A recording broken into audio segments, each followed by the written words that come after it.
Welcome to the Digital Amateur Television Experimenters Night. This is VK7 OTC, the club station of the Radio and Electronics Association of Southern Tasmania. Amateur radio is a worldwide hobby that has many different aspects. Digital television is just one of the many modes and areas that are covered. Maybe you're interested in becoming involved in the DATV Experimenters Nights. You realise that you do not have to be a radio amateur or need any ATV equipment to participate anywhere in the world.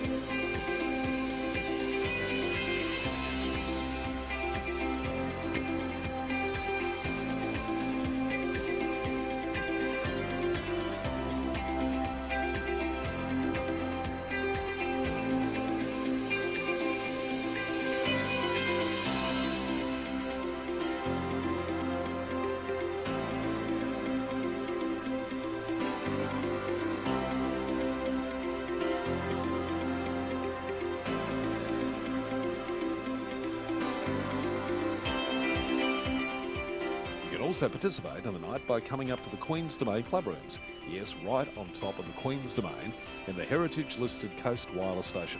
You never know, we might get you in front of the camera or behind doing one of the many roles during the night. We get underway with our program on a Wednesday night from 7:30 p.m. local time. We'll see you soon. This is VK7 OTC.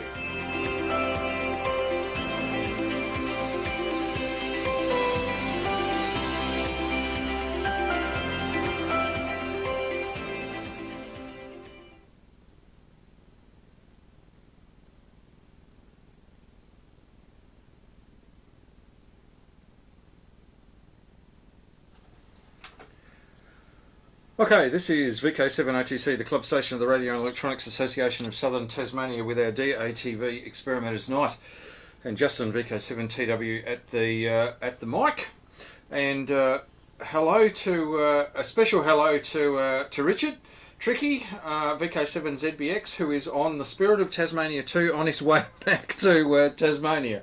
So after a whirlwind tour of Victoria, so g'day Tricky. Now, just Acknowledgement of Country. In recognition of the deep history of this and culture of this island, we would like to acknowledge and pay our respects to all Tasmanian Aboriginal people, the traditional owners of the land upon which we meet tonight. So, tonight we've got a fairly full program. During the week, you would have heard the ACMA have released the draft class license, as well as a range of other things which we're going to take a look at tonight, and give you a little bit of an idea about what you need to consider if you're thinking about making a submission to the ACMA around what they've put forward. What they've put forward is good. So yeah, no major. I don't think there's any major issues, but there are some things that you need to consider, and maybe give them some guidance along the way. Hello, Anthony VK7AG. Welcome to the night. And if you are watching via streaming, let us know where you're coming in from. Really handy. And I can acknowledge, and by all means, certainly ask questions either via the chat or on the repeater. So, let's get underway. One of the things that let me just go to PC in the right place, and pull this across. Now, the ACMA, and there's lots of links in the broadcast and all over the place on the WYO website, on the Reast website, etc., etc. Proposed amateur class licensing arrangements and high power operation, the consultation, which is number 31 for 2022. So what they've actually done, they've put forward, there are two documents that you can access here. It's the consultation paper, which we'll go through in a minute, and in summary, and then there is the actual draft bill the actual draft class license, sorry, not bill, it's not an act, it won't end up as an act. The draft Radiocommunications Amateur Station class license for 2022, which pulls in a whole lot of the disparate documents that they've currently got out there. So what I thought we would actually do is I'll pull across my my cheat sheet, and we'll go through the different sections and the different areas that they are covering. So the very first area that they are actually covering in the actual consultation paper is the electromagnetic energy proposed arrangements. Now, the way that it's actually put in the consultation paper, not much of this is actually going to change to what we've currently got. What we currently have is there is a two-level, level 1 and level 2. Level 1 is 100 watts and below, and level 2 is 100 watts and above. And it's treated a slightly different way. There is below 100 watts, you have to comply with a range of things, but you don't have to go into the detail, a lot of detail around doing EME calculations for your particular antenna in your particular location. So long as you keep people away from the antenna and you operate 100 watts or below, then you meet that level 1 EME compliance. If you go above that, then there are a whole lot of other things which kick in. You have to do compliance calculations. You actually have to take into account the power that you're using, the type of antenna you're using. If that antenna has gain in a particular direction, then you need to do calculations around that particular direction, and do a whole lot of other things to prove to the ACMA that you're actually complying with the EME requirements. So what they're proposing is what will end up in the class license is very similar to what we have now. There are the two levels. So, however, there are still some things that you probably need some clarification in there, so worth a bit of a look. The next area is reciprocal arrangements for overseas amateurs. Now, the key recommendation here is they are pulling in the overseas amateur class license, which it currently is. They're pulling all of those, most of those conditions into the amateur class license, so it's all in one particular document. And instead of an overseas amateur being able to operate for 90 days until they actually have to do something different, the proposal is that they increase that to 365 days. And they've actually made a comment that that is going to probably be implemented before the class license. So that's good for amateurs who have qualifications overseas which have equivalency in Australia, like CEPT and a range of other countries. They will just literally be able to operate without having to do anything for a year, and then if they're here for any longer, then they have to consider actually getting an Australian licence. The next area of the consultation paper is the radio standards and amateur equipment. Now, the equipment rules, there's a big section on this in the consultation paper. The equipment rules will apply to a class license. However, the key, probably the key thing that they actually point out in the consultation paper is there are actually no equipment rules that relate to amateur equipment at this point in time. And so from the point of view of amateurs modifying equipment, using equipment, there is no specific standards specific to particular devices used in the amateur service. And so, from an equipment rules point of view, yes, there will be some equipment rules and some EMC labelling requirements that will still apply and already apply, I have to say, and already apply to amateur equipment. That will continue. That will actually go on as it is now. And at this point in time, The only EME standard that they point out applies is in Schedule 4 to the equipment rules, applies to devices that have fixed antennas. And I point at the handheld that's sitting here.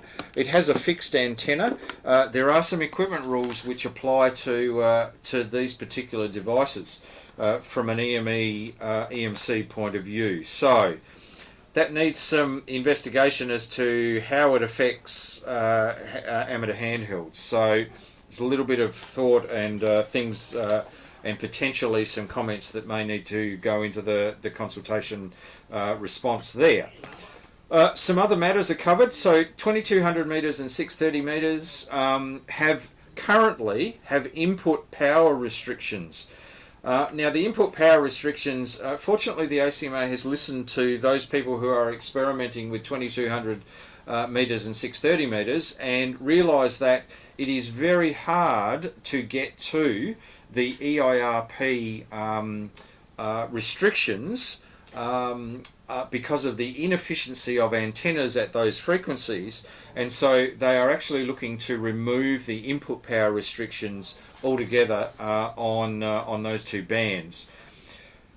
Another one is standard license holders gain secondary access to 50 to 52 megahertz. Currently, advanced amateurs have 50 to 52 as a secondary allocation. They're looking to put that in and give standard license holders 50 to 52. So we basically, standard and advanced get 50 to 54, access to 50 to 54, because standards already have 53 and 54, but they'll go to access to 50 to 54. So that's a good, and they've also said that that's going to be implemented before the class license implementation. So excellent. Callsign Admin. Now, big section on Callsign Admin in the consultation paper. The key features. The proposed class license will include certain conditions relating to the use of call signs and allow a call sign entity. Now, this is one of the first references to a call sign entity. So this is a third party. This is not the ACMA. This is currently the AMC, but it could be a third party. They'd go out to tender and come up with a third party to actually deliver these call sign services. So the call sign entity to the rules relating to call signs, and also the call sign allow the call sign entity to allocate call signs to qualified amateurs under an arrangement with the ACMA. The ACMA will publish a call sign assignment policy that includes information on the call sign templates, reserved call signs, and other matters relating to the syntax and allocations of call signs. Call sign entity would also use the call sign assignment policy when assigning call signs to qualified amateurs under an arrangement with the ACMA, and other matters relating to call signs would be appropriately managed by the amateur community. So this is a big change, potentially through the proposed amateur operating procedures documents, and they talk about this, and I'll talk about this a little bit later in the next section. With the implementation of the class license, amateur call signs disappear off the Radcom database because class licenses don't have this concept of having individual apparatus type licensing, which we have now. So literally, when it's implemented, all of the call signs disappear off the Radcom database. That means that there needs to be some sort of call sign register, and the consultation paper has some suggestions. The key thing here is the ACMA are wanting the amateur community to maintain the register on an opt-in basis. So something like QRZ.com is a good example of where we have a call sign register, and it is on an opt-in basis. So yeah, some big changes in the call sign area. Amateur operating procedures. The ACMA want the amateur community to create and maintain operating procedures and processes. The ACMA in a few places in the consultation paper says quite clearly that this is not part of their spectrum management remit, and it needs to go somewhere else. They're not interested in it. So it goes to the amateur community. So that'll be an interesting conversation within the amateur community. Club call signs. That was another area where there was some concern expressed about club call signs. Under class licensing arrangements, there would no longer be an individual apparatus license issued to a club station. The proposed class license will authorise the operation of stations owned and operated on or on behalf of a club, provided that the operator of the station is a qualified operator or is supervised by a qualified operator, and the operation of the station complies with the conditions set out in the class license. So club call signs are still available under the class license. One of the things that they are removing, though, is the requirement, Section 7 of the proposed class license. A club license will be issued under Section 7. A club may be issued a call sign for that purpose under Section 7 of the proposed class license. And the thing that they're removing is club logbooks will no longer be a requirement. So, they're actually removing that requirement. Now, the next section is probably the most controversial. I think you'd say there's a lot of history with this particular section, and it's about high power operation. So they have three, I suppose, time phased options here, or references or directions that they want to head in. The very first one relates to Earth-Moon-Earth operation. Then there is some suggestions around medium term and then the long term. Now the ACMA is proposing that the Earth-Moon-Earth high power operators use the existing assigned scientific licensing regime. And the ACMA will develop operational policy to provide guidance to applicants and clarify EME safety considerations. Now, the scientific license, I think, is about $600. It is only a year. It's only allocated for a year, and there's a whole lot of other conditions that go on around that scientific license. So, bit of a different arrangement for EME, high power EME operators. Then the ACMA makes some suggestions around and recommendations around the medium term, is seeking to establish a mechanism, potentially through amateur apparatus licensing arrangements, potentially they say, so they're very careful in their words, potentially through apparatus licensing arrangements by which higher powered use cases that are not enabled under the scientific licenses that can be authorised by the ACMA. So they make the point that they're considering high power authorisations.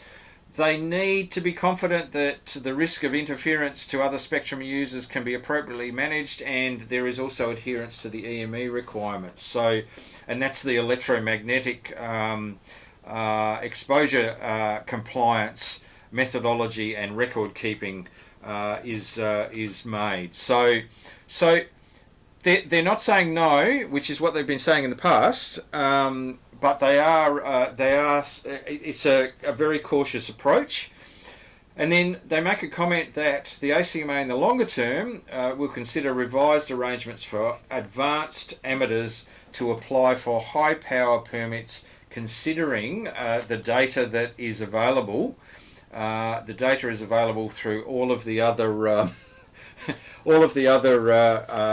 considerations and data that they get from the other areas. So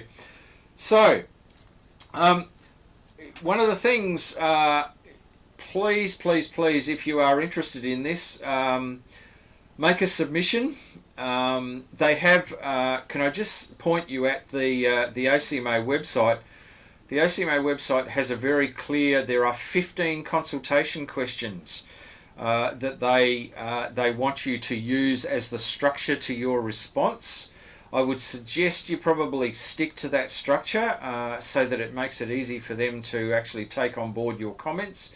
And you don't have to respond to all 15. You can only respond to the ones that are of concern to you. But there is a whole area of the website that tells you how to make submissions, where to make submissions, and the like. So have a look at. I'll leave links in the video description. Hello Dale, VK7DG, who's joined us on the stream. I hope you're enjoying your evening, Dale, and thanks for coming in. So that's the class license consultation. I have to say the ACMA have certainly listened to what was put forward. They make a comment in the consultation paper a few times that they heard loud and clear that amateurs were happy to consider a class license if the concerns that were put forward as part of the consultation were addressed. So, and I think quite a number of them were actually addressed in this. So they are listening. They got over 800 submissions to that last consultation. I really get the feeling that they don't want another 800 submissions. But if we're sufficiently concerned, well, they're going to get some. They're going to get some submissions. But yeah, over 800 submissions is a pretty substantial response to a consultation under anyone's way. So there you go. Now, okay, off of regulations, off of consultations. Last week we looked at the the propagation tool. This week we look at another propagation tool, and the propagation tool that we actually want to have a look at is VOACAP. Now, what does VOACAP mean? And I'll bring up where is it? It's here somewhere. Oh, it's where we were on the screen before. So I'll just open up. Now VOACAP, I'll just bring it up because I can never remember what it actually stands for other than the Voice of America. So VOACAP is an improved and corrected version of ION-CAP, which was developed by a whole lot of people back in the 70s and 80s. It uses, it's under the sponsorship of the Voice of America between 1985 and 1996, which is what the where the VOA comes from.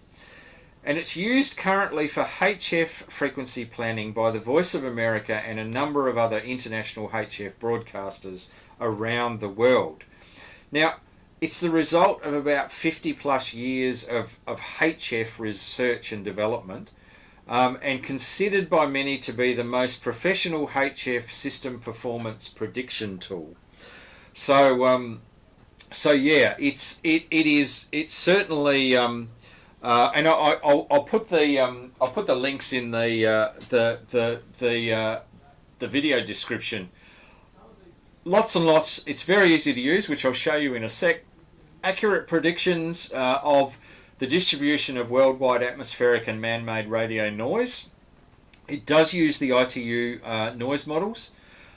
Daily, detailed hourly and 24-hour predictions, point to point, which we'll be using. Tonight, user-defined circuit databases for repeated or batch calculations, 30 calculation methods that actually are incorporated into the model, database of hundreds of transmit and receive antennas that you can put in, and I'll show you how to do that. So it's a pretty comprehensive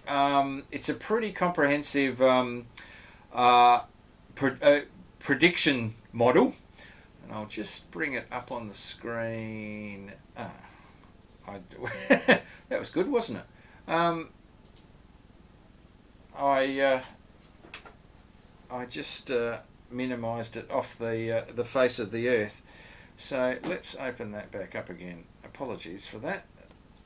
There we go. So here we are. So when you open it up, it opens to global map. It gives you some settings around select TXQTH or RXQTH if you've already put these in. You saw it, I allowed it to actually take my grid square where we are right at the moment. The grid square I'm going to put in here is, surprise, surprise, Warren VK7 Whiskey November, who is currently VK0 Whiskey November. And you'll see I've put in his grid square. And here's us. Here's Warren down here at Casey Station. And can I just say, I did make contact with Warren today, and the weather report was winds between 160 and 190 kilometres an hour, so which are apparently officially hurricane force. So it was pretty scary down in Casey Station today. Okay, here are some of the parameters that you can put in. What we'll do is put in SSB. We'll put in 100 watts. That's what we're both operating on. Now, antennas. This is the antenna database. Now, we're talking about 20 metres. So the TX site, if we scroll down here, there is a 2-element Yagi, 2-element beam, and then for the... now that's interesting. I can't get to... I can't get to the receive. Just bear with me, and I will. There it is. Okay, I can see a little bit more on this screen. What I'm selecting for 20 meters in the receiver site is a dipole at 10 meters. Now we'll get rid of the antennas. The settings. Now, settings. This is the ITU noise model. I'm going to put in residential. Now these are the different, so noisy, industrial, residential, rural, quiet, and rural quiet. So I'm going to put in residential, which is medium level of noise from all of the crap around the place. Now, so I've put in these are the parameters, the operating parameters. I put in the antenna. Propagation charts. So if you select propagation charts, it goes away and it selects a whole lot of parameters for propagation. What we will do here is select 20 meters, and we'll look at, so this is MUF, so minimum usable frequency, during the day LF, and during the day, and this is, I've selected for 20 meters, which is what we're using here, and each of these are color coded. So there's different measurements that you can actually take. Maximum usable frequency is probably a good start, and that is that purple color. So if we move along, now bottom scale here is UTC time. This is signal to noise ratio down the side, and also the other axis here is your S meter reading. So if we move along the day, the best about the best that we get is around about, so what we're looking at here is that's 0 UTC, which is 11 o'clock now. So this is 11, that's 1, 3, 5, 7. We're getting into our darkness here. So late afternoon and into what would be our grey line at this point is probably the best that you're going to get on that short path hop between which is only about 3,500 kilometres, I think. So it's actually not really that far, but that gives you the ability to say, okay, it's better around that sort of late afternoon, early evening. time, you probably got the best opportunity to actually make that contact. The other way of representing this is the propagation wheel. So this gives you, this is time around the outside in UTC, and then this is the frequency on each of these scales. So if we go to 20 metres, you can see, and this shows the same as that chart that we were just looking at, from around about, so this is 11 o'clock in the morning, 11, just before 11, all the way through, all the way into the early evening, and then it starts to, there's a bit of the signal to noise level drops, really drops, and then actually picks up again here, which is interesting. So it's just another way of representing this. Now, there's also some parameters down the side here. One of the ones I'm going to push on is the long path. So this is long path, and not good long path between these. To go all the way around the world and back again, forget it. You might get something on maybe 80 or 40, but on 10 meters, 12, 15. So yeah, 15 meters, 20 meters, yeah. So a bit higher up in frequency, bit later in the day, so middle of the night, that's that sort of area. But this is really low signal to noise. So long path is really not the way to do this particular contact, more like short path. E's and no E's, if you've got sporadic E, there's a little bit of difference that comes in here. You can see it tends to move everything up in frequency, and show the Maidenhead locators, which this just overlays the map with the Maidenheads. That's what that bottom one actually shows. So this is now if we scroll down, at the bottom of the screen here are a whole lot of different, I suppose, different views that you can actually incorporate into this particular chart, or get it to actually show different things. Now, the one I want is I can't see it. Where is it? Planner DIY. Okay. So, oh, that's good. It's opened up in the window over here. Let me bring this across into here. So, the propagation planner. So this is if you've got particular locations. Now, what it's done is this very first column here is the one that I've put in. So this gives you 80, 40, 20, 15 and 10.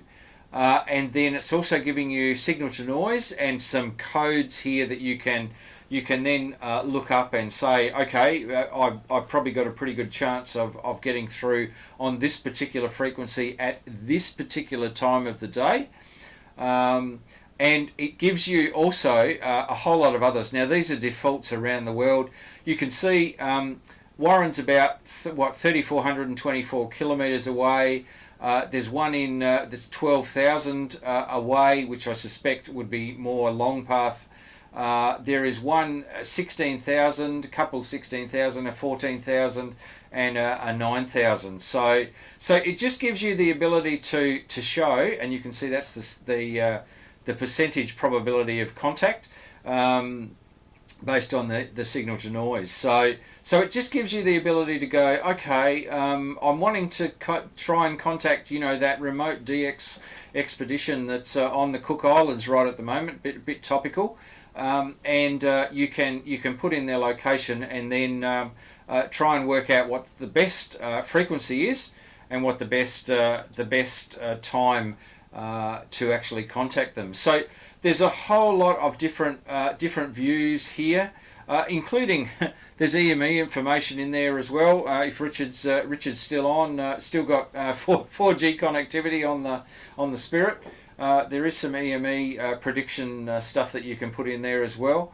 there's grey line, point-to-point grey line, and there's sun position. There's all sorts of things that you can put in here, and it uses the VOACAP data set to then do that calculation. So it's well worth a look. This is all available online. I'll put in the URL in the video description, but have a play. Because you might be pleasantly surprised as to where you can operate when you put in the parameters of your station, and then start to do some different predictions, and you might be surprised about where you can get to. So there you go. Now, where are we going for time? 8. Cool. Now, we featured a couple of articles out of the latest AR magazine, and we featured the Ron Wilkinson article with Rex, and we also featured the Uniselector article from Dale, VK1DSH, and I thought I'd just run through a couple of others in here, which are worth a bit of a look. It's a really good read, and the fact that they've gone to themed magazines, I think, is fantastic. So full credit to Roger and the publications team. He's focusing on particular things. I'm writing some articles right at the moment around antennas, so there's going to be an antenna article in the not too distant future. There's a fascinating one from Michael Good, who is VK3 BDL, about around... Oh, let's scroll out a little bit here. Okay, that's a bit better. About QSL, collected QSL reviews, reveals history of amateur radio and the march of technology. And there's some fascinating, very historic QSL cards featured in this particular article, and Michael talks about the improvement in technology and how it's then reflected in the QSL cards. Now here's VK2NS. Even has a picture on his QSL card. That probably cost a fortune to do that back in the day. So absolutely fascinating article. There's the Ron Wilkinson article, which we featured before. Antenna modelling using the Fornec 2. This is the part 3 of that particular article about modelling your antennas. The Newcomer's Notebook is by Jules Perrin, VK3 JFP. Fantastic little one around valves and a little bit of history of valves and their use, and a little bit about how they actually work. Louis Stefano, who writes a fantastic article.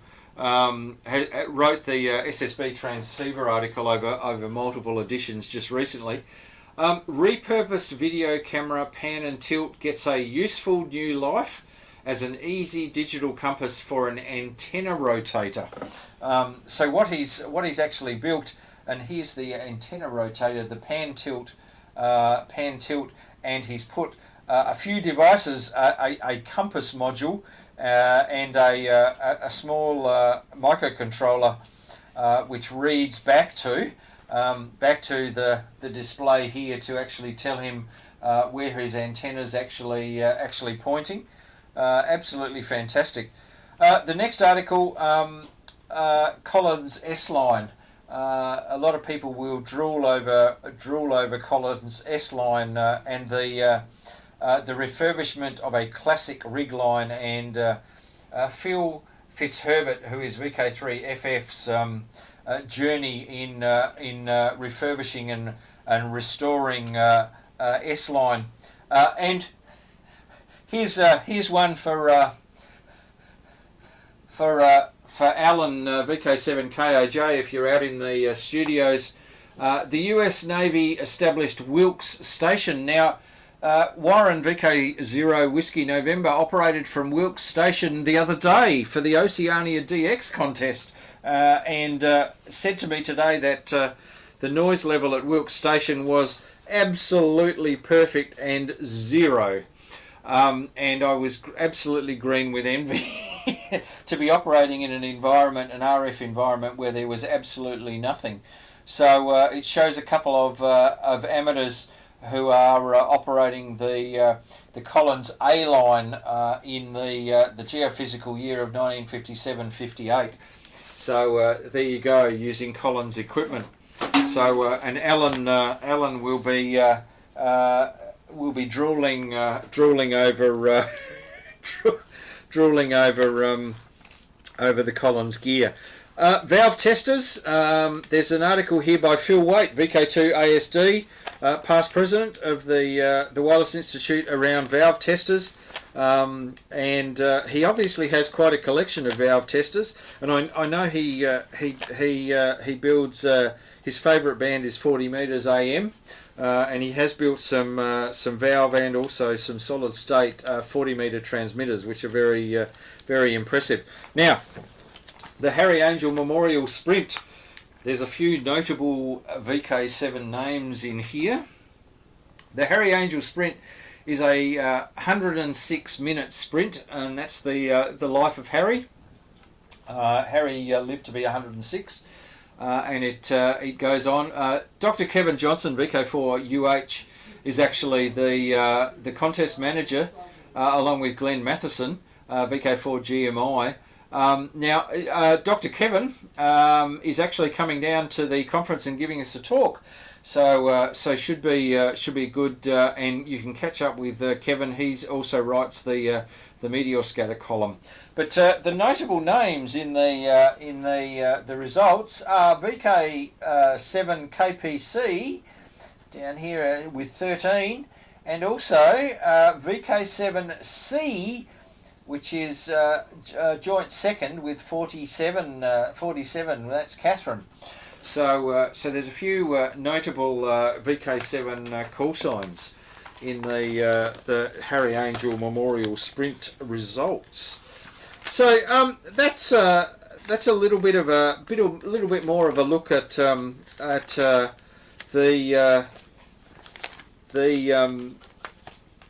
latest ham radio magazine, and I'll finish off the AR magazine review with a very topical article, advertisement in the AR magazine for our Tassie Ham Conference and Expo.